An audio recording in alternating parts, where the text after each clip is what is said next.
Corner, Special Edition Fanfics, presented by Jennifer. Autumn Equinox, a Dragon Prince Autumn fanfic, written and read by Jennifer.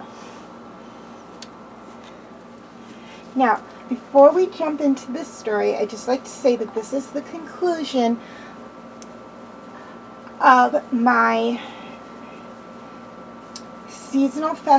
Dragon Prince Seasonal Festival fanfics, and is a follow-up to Winter Solstice, Spring Equinox, and Summer Solstice. So if you haven't yet seen those videos, I suggest you go view them now.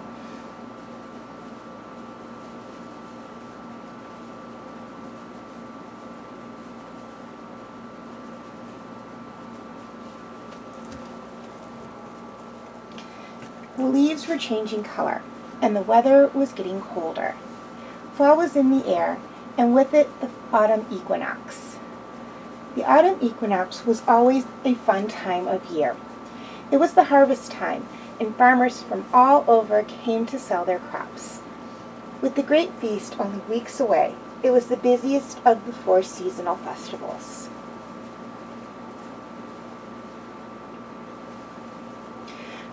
Rayla looked at the scene below her from one of the windows in her and Callum's room.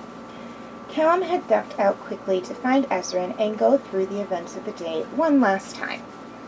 A cooing noise came from the bassinet near their bed. Smiling, Rayla went over and picked up her daughter Hope. She had been born in early summer and presented to the kingdom at the Summer Solstice Festival. Everyone had rejoiced at the arrival of the new princess. "This will be your 2nd seasonal festival," Rayla said. Hope looked up at her mother. The summer solstice had been her first public appearance, but she really hadn't been seen much since. Aside from being the prince and princess, Callum and Rayla were also ambassadors, and had taken Hope with them on a trip to Evenure.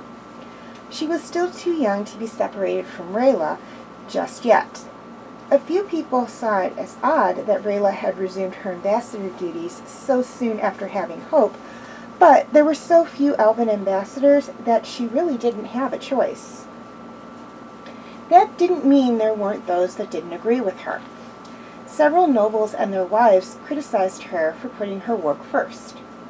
Rayla found it amusing, since the noble ladies that were criticizing her did absolutely nothing and had nursemaids and governesses to raise their children. The common women went back to work a week after giving birth. They simply carried their babies in a sling across their chest. Rayla loved Hope, but she also knew that her job was important. So she and Callum had decided that they would take Hope with them when they traveled. It would be good for her to learn about cultures outside of Katolis and the Moonshadow Elves, even at a young age. Rayla looked over at hers and Hope's matching red and gold dresses. Both were trimmed with red, orange, and gold leaves, and Ithari had made mother and daughter matching crowns of jeweled autumn leaves. It was time to get them both ready for the festival.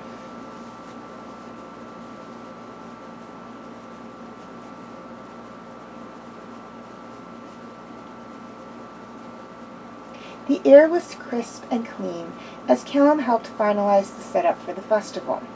It felt good to be back home after so long on the road. Work as an ambassador kept Callum and Rayla busy, and they were both grateful that they were able to bring Hope along. While there were a few people uncomfortable with having a baby at official meetings, the rulers weren't. When they were in Needleladden, King Ali had played peekaboo with Hope before the meeting started. "I like it when you, Rayla, and Hope are home," Ezrin said. "Rayla and I like it when we're home too," as Callum said, "but we have important work as ambassadors." Ezrin knew that this was true, but at the same time, Callum, Rayla, and Hope were the only family he had. Fortunately, soon winter would be there, and travel between the kingdoms would stop until the snows melted. Once the first snows came, Rayla and Callum would remain in Katolis.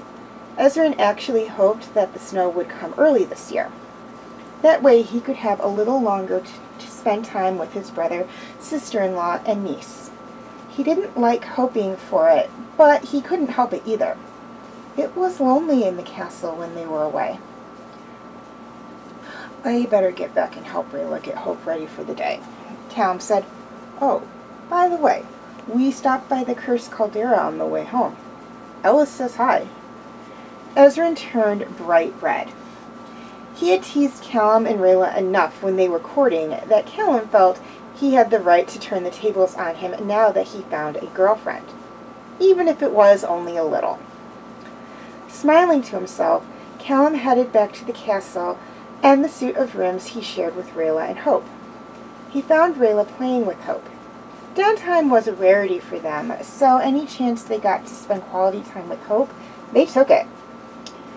Their daughter was a perfect blend of them, from his brown hair and 5 fingers to Rayla's horns and violet eyes.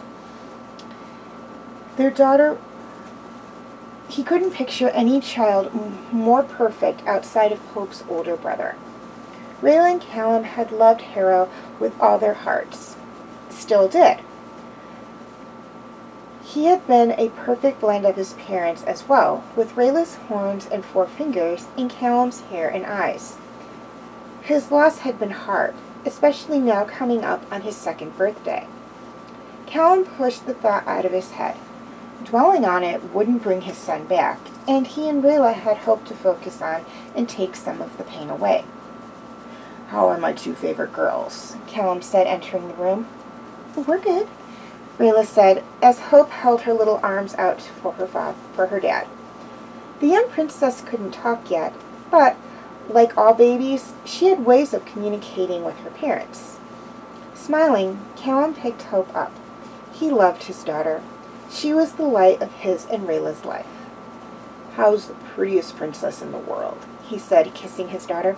"And how's the most beautiful princess in the world?" he said, looking at Rayla.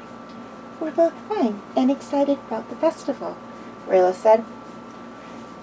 "It'll be ready to start in a few moments. We should start getting ready."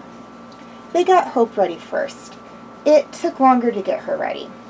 The royal seamstress had made her a cute little dress to match the one she had made for Rayla. Hope tried to grab at the pieces of clothing her parents had, like she always did when they got her dressed. "Hold still, Hope," Rayla said as she brushed her hair and fastened the crown Thari had made for her daughter into her brown locks. With their daughter dressed for the festival, Callum and Rayla could get ready themselves. It was a far simpler task, even though their clothes were more detailed. "Ready?" Callum asked. "Ready," Rayla said, picking up Hope.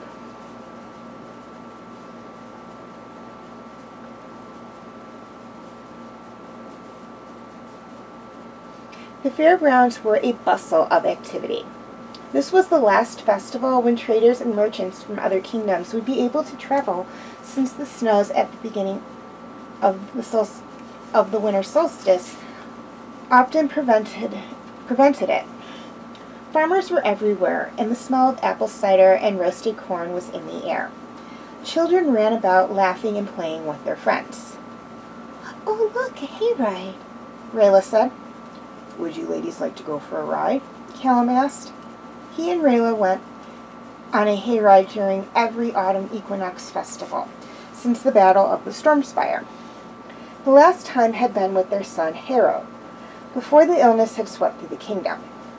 It had been their very last outing as a family. When the illness came, they kept Harrow in the palace with the hope of keeping him safe. But even with the chance of the illness coming back, Callum and Rayla weren't going to hide Hope away in the palace. They were going to let her experience as much of life as she could. "Hold on, Hope," Rayla said. "We're going for a ride." Hope squealed happily. She loved going on rides, though this would be her first hayride. A few other families joined them. Most nobles, while attending festivals with commoners, didn't interact with them. Callum, Rayla, and Ezrin were different. They liked interacting with their people. Princess," said a girl about 12. "May I hold your baby?" Smiling, Rayla passed Hope to the girl. "Keep a firm hold and don't let her fall," she said. "She likes to wiggle."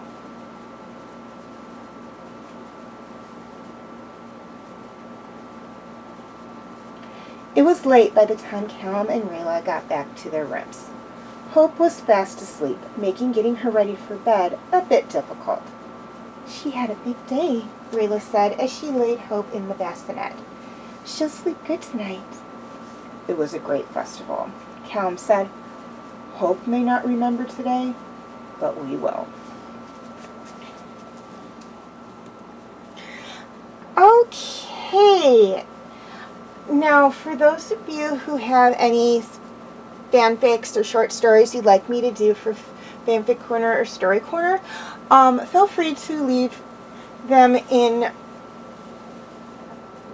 or to send them to my Facebook page or my Facebook group. I will have the links for those in the